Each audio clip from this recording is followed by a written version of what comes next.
Après plusieurs mois de démarches sans succès pour quitter la CNTG, ces jeunes taxis-motards de la transversale T6 Anta ont décidé d'immobiliser leurs motos et empêcher les autres motards de cette ligne à prendre un passager.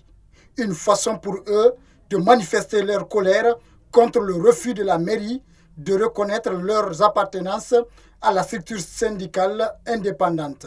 Nous travaillons dans les conditions précaires.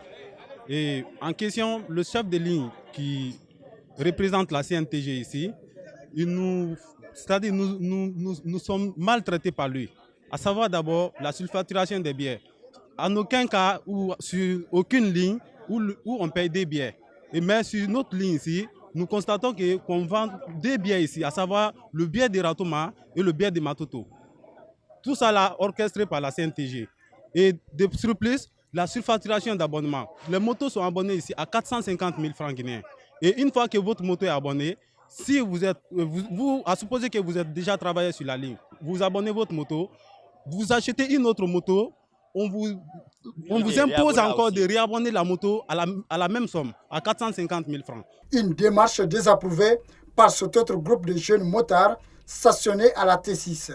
Pour eux, leurs collègues veulent semer le désordre dans la structure syndicale de cette ligne. Il y a eu un petit mouvement qui s'est autoproclamé, soi-disant qu'ils sont des syndicats indépendants. Cependant que c'est la CNTG qui a initié cette transversale. Cependant que c'est Abouakar qui a initié, il a initié beaucoup de transversales concernant le taxi-moto à Conakry. Maintenant, ce sont eux, ils sont regroupés comme soi-disant eux, ils sont marginalisés et ils vont créer un mouvement contre le mouvement de la CNTG. Donc on leur a dit que ce n'est pas possible. Argument non fondé. À partir du moment où ils sont venus adhérer au nom de la CNTG, je pense qu'il ne peut pas dire que vraiment il ne peut pas essayer, il ne peut pas se soumettre aux ordres de CNTG. Après plusieurs heures de manifestation, les agents de force de l'ordre sont venus disperser les manifestants à coups de gaz lacrymogène.